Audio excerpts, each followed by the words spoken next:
This is the face of stupid, folks. I look stupid, I sound horrible.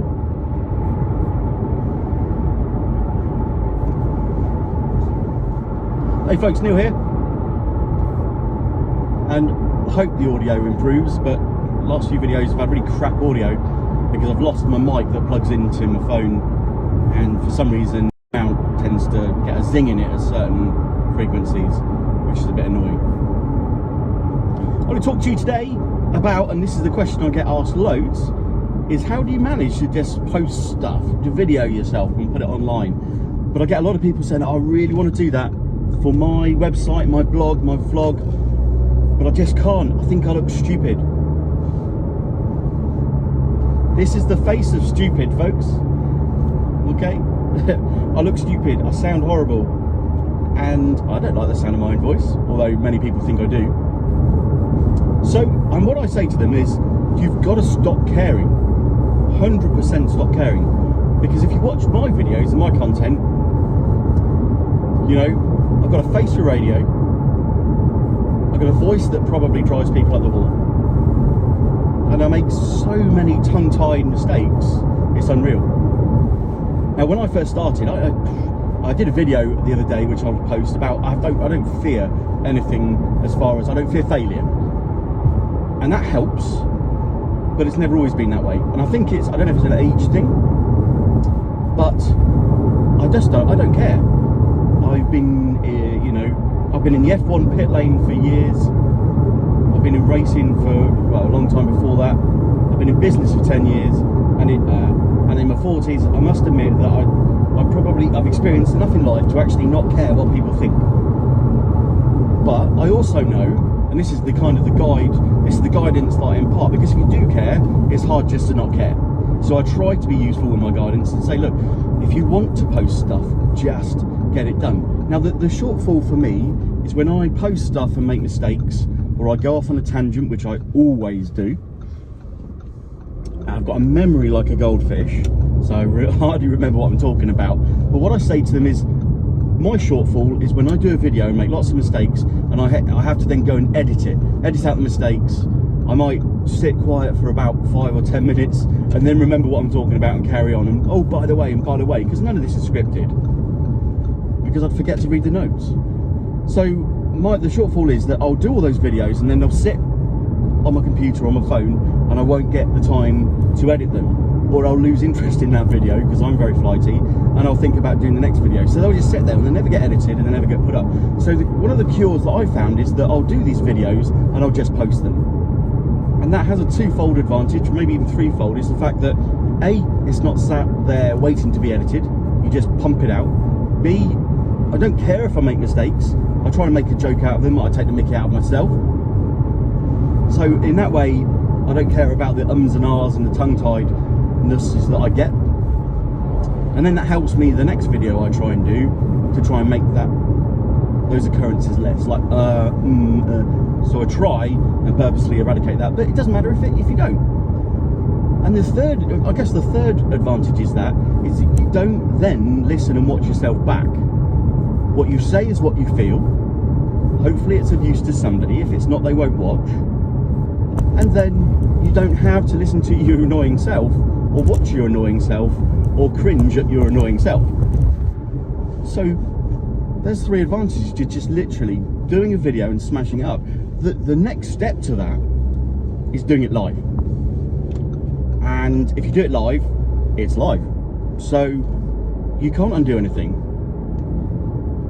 And the super advantage for doing it live, although you have to really pre-prepare it, and that's where I'm a little bit rubbish at, because you've got to kind of think what you're going to do a bit of a live title. But the advantage of that is because when you do it on Facebook or other platforms, because they want to push live content, right now, a live video will do so much better organically, i.e. free, than a pre-recorded and then posted out video. And essentially, when you're doing that out to whatever you're talking about or telling people, you want that organic reach to not really have to pay to have it boosted. So that is why live is better, again, better than pre-recorded, and it's also better for those people that really cringe. And what I also tell them is you get used to it. The more you post, the more used to it you get, the more you find your audience, and actually, you know what, the more they positively kind of G you on, because you do get people saying, oh, I need help doing this, or thanks for the, you know, thanks. It only takes, you know, 1 or 2 people to come back and say, I really appreciate that post. It really managed to help me out, or clear my mind, or help me on this, whatever you're talking about. And that is just enough to give you that pickup to do another one, and then another one, and then it just becomes easier. So essentially it's just get it done and not care about what people think.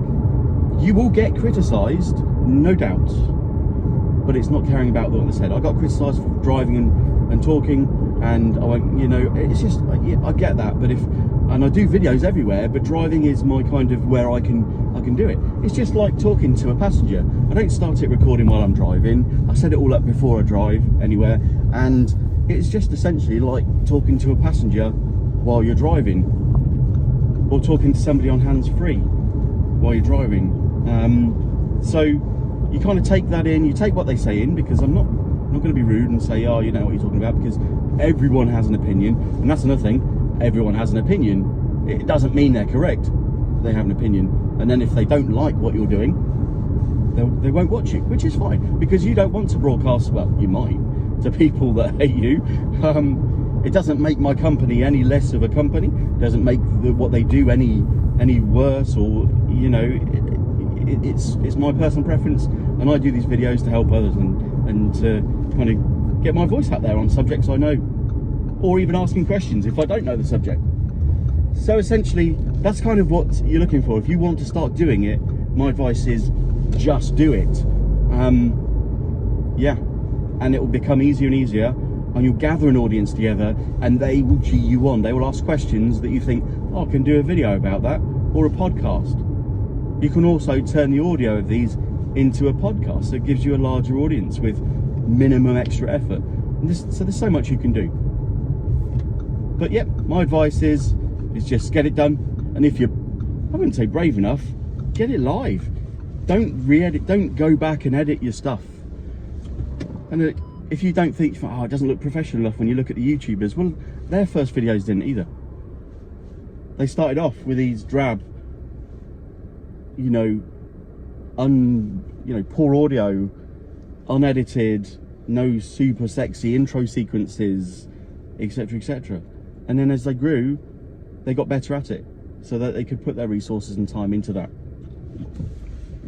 So there you go. I'm Neil. That's my advice to anybody out there who wants to start vlogging, videoing, posting, whatever they want to do. That is my advice. Just do it. Don't care what people think, and your audience will then lift you along. I'm Neil. I work at Spark Angels, but I also do this. Thanks for watching. Don't forget to like and subscribe to my stuff on YouTube. We have a couple of YouTube channels, youtube.com/Spark Angels UK, I believe it is. And no, that's not right. Whatever. Search YouTube for Spark Angels. Search YouTube for Neil Barker. And if you're on my Facebook, make sure you give a like and a follow on Spark Angel UK and Neil Barker official Facebook pages. Thanks for watching. Peace out.